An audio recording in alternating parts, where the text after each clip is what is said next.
welcome back to Gardener's World. And welcome to the most glorious weather here at Longmeadow. We've all shared the warmest February since records began.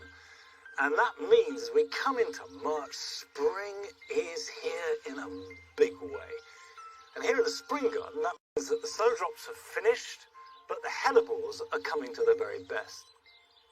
I've got a lot of oriental hybrids here, and I've discovered over the years that their offspring, and they seed very readily, are always worse than the parent. And if you're not careful, you end up with a lot of very ordinary, rather muddy colours. So what I've been doing for the last few years is adding brand new, really nice hellebores to replenish the gene stock, if you like. Now this one is Harvington white speckled. You can see the outside as it hangs down is white and fairly plain, but lift it up and you have the most glorious speckled plum colours. That, of course, to attract the bumblebees in to pollinate them.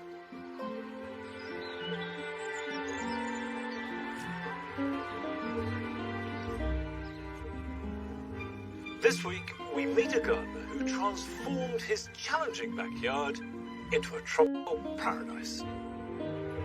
And Carol explores a spectacular winter garden. It celebrates a plant that's making a real comeback, the conifer.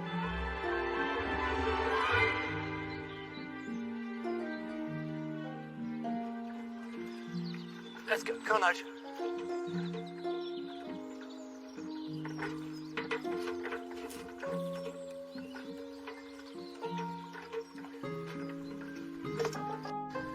March weather is nothing but fickle. It'll probably be snowing by the end of the day, but there we go. Now, this is the Paradise Garden, and you may remember that in October I planted these crab apples. Well, since then I've planted acuminata tulips, a species tulip with long, very delicate petals. And the big difference is this. We've nearly finished the building at the end. It's going to be rendered, the lime mortar, and then painted a sort of pinky apricot colour. And the whole point is to have this symmetry and formality and structure, and yet be a place that is fragrant and somewhere filled with delight. So the next phase in the planting is to add fragrance and colour via roses. I'm going to put some of it is a damask rose called Madame Hardy. Now I'm keeping these in these old bags because these are bare root roses, and it is really important with bare root roses to not let them dry out. So I've got a bucket of water over here, so while I'm talking I'm just going to pop that straight in the water. The reason why I'm using bare root roses rather than ones already in a pot is because they have a much wider range available. They tend to be cheaper, and also I've found that they're very often healthy, good, strong roses. But if you're going to buy bare root roses, you need to do it now. The bare root season ends in the middle of March. Thereafter, you can buy roses in containers, of course. Madame Hardy is going on the four corners of the bed. She's quite a big rose. She's about 5 foot tall, lots of flowers, so it's going to be quite dominant. You can see that the rose has been grafted. This is the graft point. And the root system determines how big it grows, what shape it grows, and then this will determine the flowers. And the graft needs to be buried. I like to put it an inch under the soil. Now I'm adding mycorrhizal powder in here because it acts as a conduit. So the new rose will form a good relationship with the soil so it can take up nutrients and water. That's about the depth that she hit. Now there are 3 more Madame Hardy to go on each corner, but the next one I'm going to put in is Munstead wood. And this is a David Austin rose with a crimson, almost purplish tinge to it. Now, David Austin, who unfortunately died at the end of last year, was the grand old man of British roses. He was the person who crossed the old roses, like Madame Hardy, with hybrid teas. And that made what he called English roses. The flowers had the quality of old roses, but they also had the vigour and the constant flowering of hybrid teas. technique for planting them is exactly the same.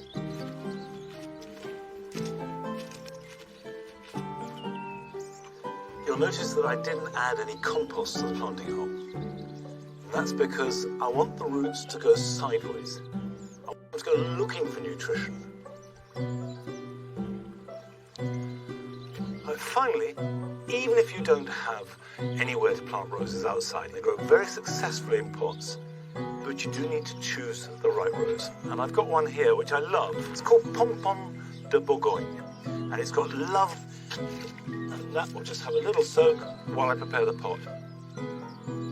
This is terracotta. I put crocks at the bottom, and I've mixed up a good potting mixture here. I've added extra grit, I've added some garden compost, and also a shovelful of garden soil.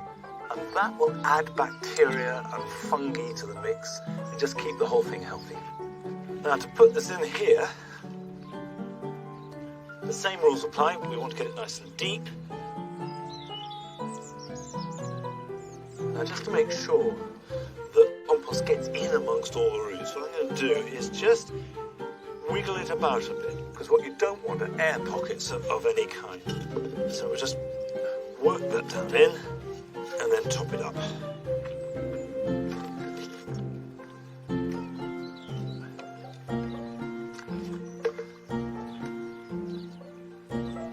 Leaving enough room so I can water it without the water bouncing off and falling out of the pot. And of course, water all roses really well when you plant them. And if it's in a container, you're going to have to give it a good soak once a week, certainly in the growing season. Now this is the beginning of putting layers of colour and fragrance into this paradise garden, which should be a retreat from all the stresses and strains of the outside world.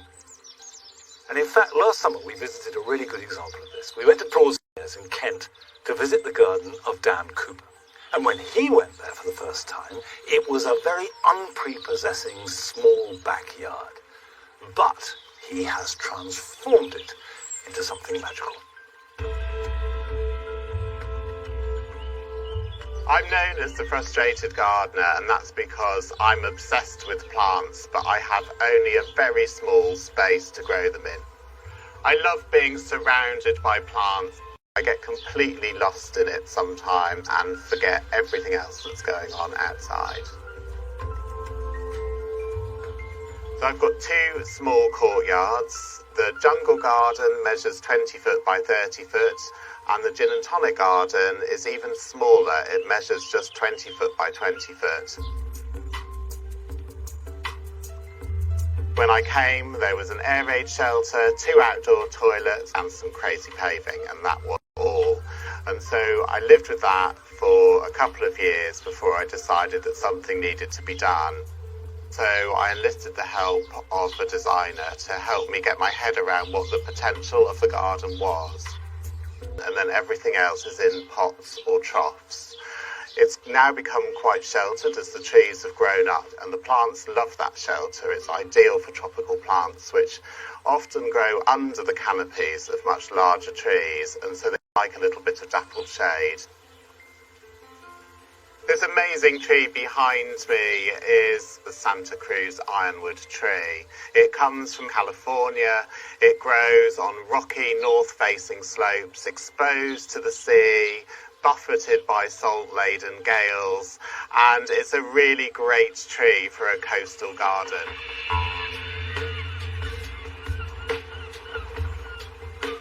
One of the stars of the show is Canna musifolia, which is a canna that believes it's a banana. It has huge green leaves with a flush of red, and it shoots up 10, maybe 12 feet in a season. At the end, if I'm lucky, I might get some very small red flowers. They're definitely not the main event. They're a bit of a bonus. But what I really grow it for is that amazing foliage and the extraordinary height it brings into the garden.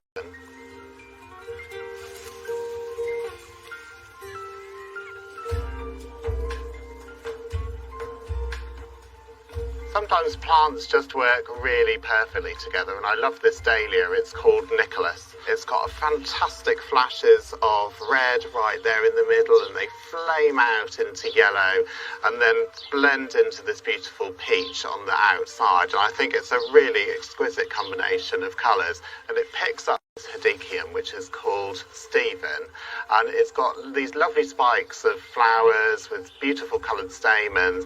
So Stephen and Nicholas make perfect partners. I'm quite a flamboyant person, so I love anything that's unusual or that people haven't seen before. I'm instantly drawn to. So this is a fuchsia you don't see very often in gardens. It's a species fuchsia, and what I love about it is these beautiful, soft, corally pink bells, and the fact that they're tipped with lime green. They keep on coming all the way through the summer. And it's not just the flowers that are beautiful here, it's also the foliage. It's lime green, and it has a little haze of grey over the top because of the little furry fibres on the surface. The midrib is pink, and then as the new foliage emerges, it's even paler green, and the whole thing is very pretty and elegant. And I love it because it suits my style of gardening.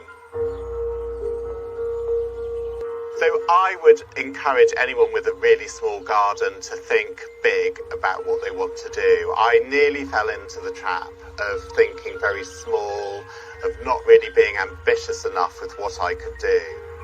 Make it what you want, and don't feel that there's anything really that you can't grow, because with a bit of thought and attention and planning, you can grow almost anything in a small garden.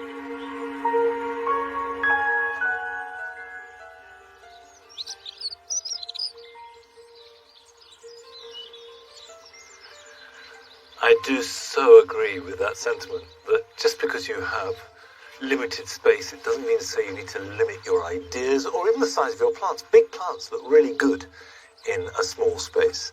By the same token, small plants can look really good in a big space. And I love the way that at this time of year, as we come out of winter and into spring, you get these jewel-like plants, whether they be the sort of dwarf daffodil tete-a-tete, or the grape hyacinth, or the lovely irises. The only problem this year has been is that they all came so early. The irises are nearly through. But from late January onwards, you get these fabulous, intense colours.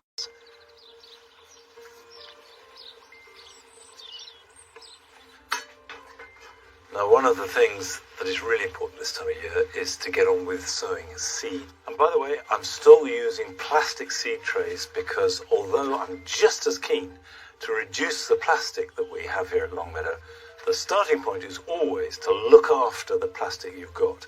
Wash it, keep it, almost treasure it, so that you don't have to buy new to replace it. Now today, what I want to sow are 2 seeds that are for summer and one which is a real fast turnaround crop. I'm going to start with some chilies. An early jalapeno is a good chili, spicy but not too hot. So a peat-free compost. Now if we just put some in there like that, level it out, and then space the seeds out freely.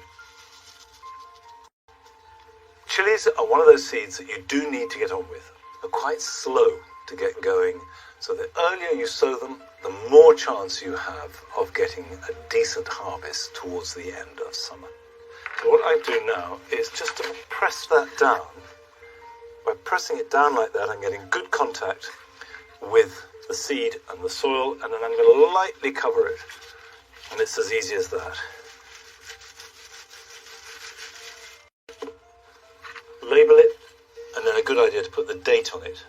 Probably 20 degrees. So either on a windowsill above a radiator, on a heated mat if you've got it, and if you're sowing a lot of seed, a heated mat is a really good investment. Right, next we're going to sow some tomatoes. I've got black cherry, which as the name suggests, is a dark colour and a cherry tomato. Now tomatoes take about 2 months to get to the point before you can plant them out. You don't want to put them out into the garden until the nights warm up. If you've got a greenhouse, of course, you can put them in there as soon as the plants are ready. These will grow quicker than chilies and will be ready to prick out in about 3 weeks' time. Again, I'll just make contact so the seeds are really touching the compost.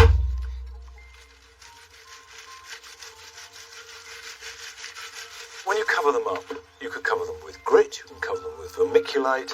It's to hold the seed in place when you water it. Now those are two long-term plants, tomatoes for summer and chilies that could go on till next Christmas. But you can also sow real quick catch crops, and one of my favourites, rocket. Rocket is one of those salad leaves that likes cool weather. Now you can see I've already got some here that I sowed earlier on the 12th of February. But we'll start in a seed tray for the next batch, which will replace those. You can sow rocket direct outside, but I really try and grow them as strong individual plants. Now, with rocket seed, you do have lots of seed in the packet. And I just sprinkle them fairly thinly. As a rule with sowing seed, better to sow too thin than too thick.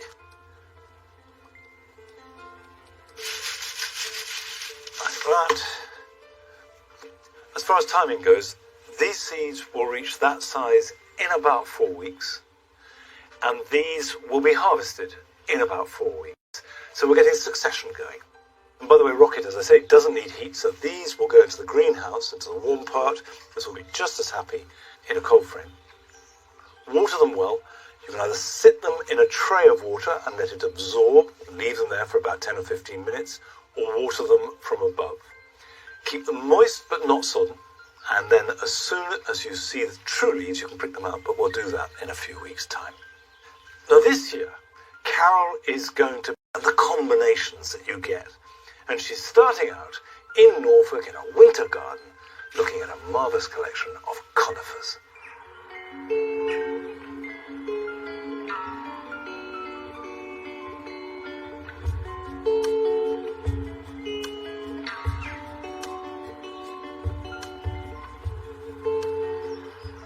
For some of us, our gardens can be very uninspiring in the winter. There's no colour about, everything's dull and drab. But here at Bressingham Gardens, that picture is completely reversed. The whole place is a sparkle with colour, wonderful shapes and forms, and the plants that create this picture more than any others are the conifers.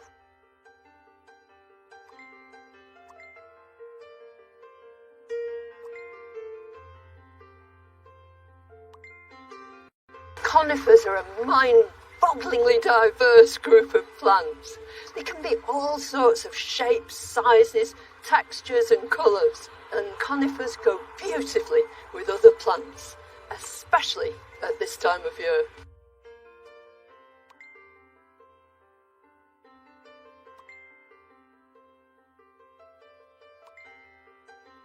What a symphony in gold and purple, full intense, rich colour.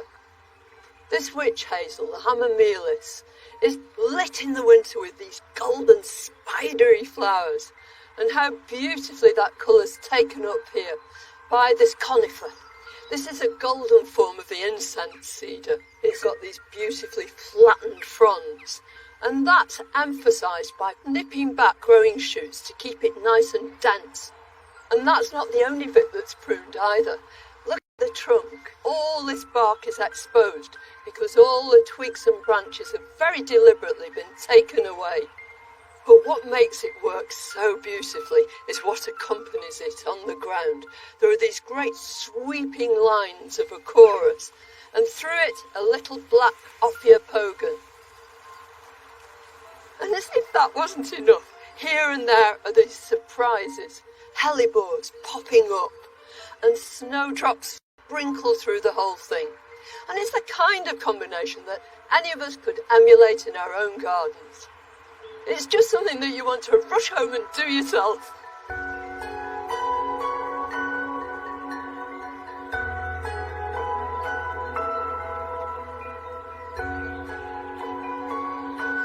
One of the delights of this garden is coming special conifers here and there. This is a Japanese black pine. So this time of year, it's got an extra special feature, and that is these new emerging buds, which are just like silver candles, and they pick up the white bark of the betula in the background. All the way through this bed, there's a very distinctive colour theme, but it's not kaleidoscopic, it's limited. So you've got the green of the conifer and the ivy at its feet. And then you've got these red stems of the Cornus alba sibiricus. And that's reflected at ground level by these big solid leaves of the begonia. All you need is a few simple elements.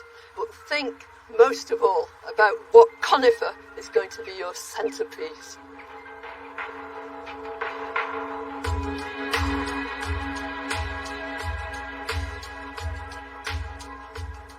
Don't these really prove the point of just how wonderful conifers can be? These little blue spruces here are going on for 20 years old, and so too are the pines in front of them. They're so slow growing that they'll maintain this kind of shape, and they really help to accentuate the whole curve of this path. I think what's so lovely about them too is that this sort of solidity is emphasised all the more by putting behind them as a kind of theatrical backdrop this lovely Cornus midwinter fire. And then running through the whole bed is stachys that melds the whole planting together, and punctuated here and there by these little jewel-like Crocus thomasinianus. The whole planting works so beautifully together. It's totally inspiring.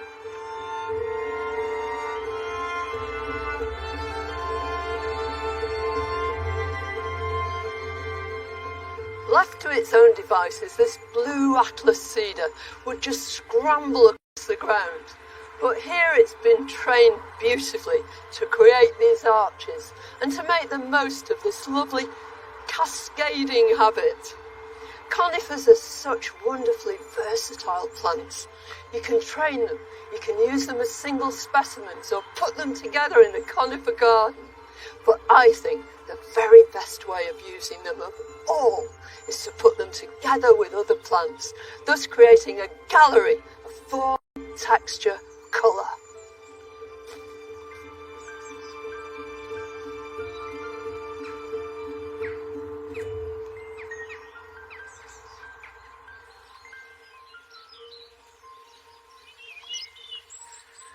I confess that I've struggled with conifers over the years. You can always change, never say never. So watch this space, I may well be planting some soon. And you should go along and see them, because the garden is still open for another month, when you can see all that winter splendour before spring really takes over. And you get all the details from our website.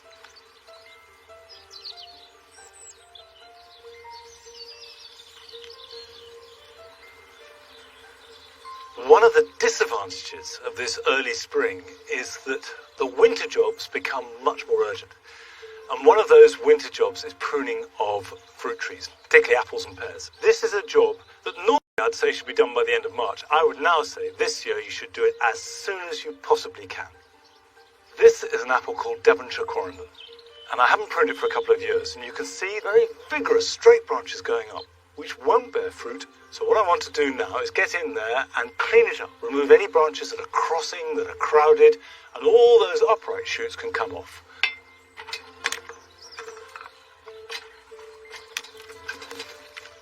Now what I'm looking to do is declutter it, remove any tangle of branches. And this branch, for example, is too close to the one below it. So I get in there and just cut that back.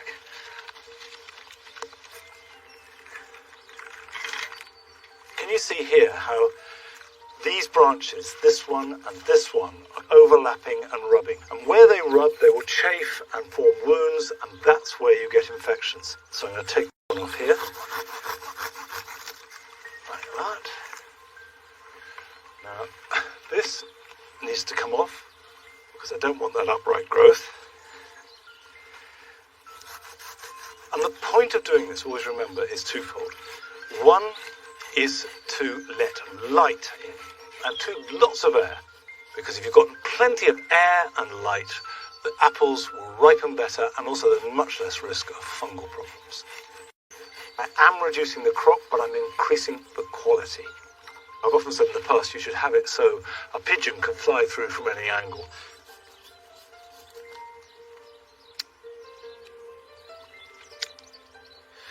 The thing that is really essential to remember when you're pruning at this time of year is that winter pruning stimulates strong regrowth. And if you want to permanently reduce it, then you do that in summer.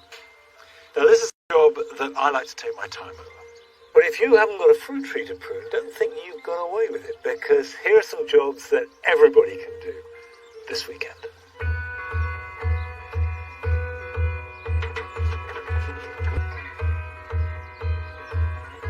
Annuals, and in particular biennials like forget-me-nots and foxgloves, tend to drop their seeds in clusters, so you get a mass of seedlings in one area and none in others. So if you thin out the seedlings you have and transplant them so you get an even spread across your borders, you'll get a really good display without in any way damaging the plants.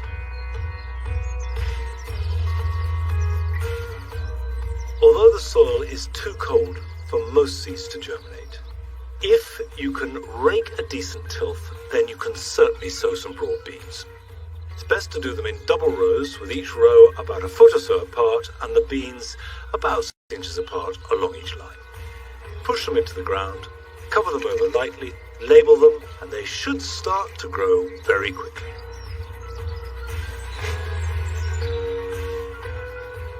The late flowering clematis, like Clematis viticella, carry all their flowers on new growth. And if you leave them unpruned, you just have bare stems and then a mass of flowers at the top. So cut them back hard now, and you can go right back down to the lowest bud. This will mean that the new growth has plenty of light and air, and you'll have flowers all the way up the stem.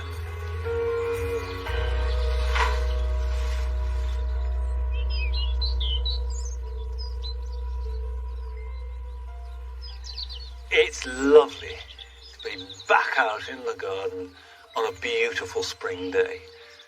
But this very early spring weather is a mixed blessing, because although it's very enjoyable, I'm not quite sure what effect it's going to have on the garden, and that is something that we will be watching as the year progresses.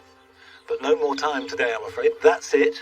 But I'll be back here at Longmeadow at the same time next week. So until then, bye-bye.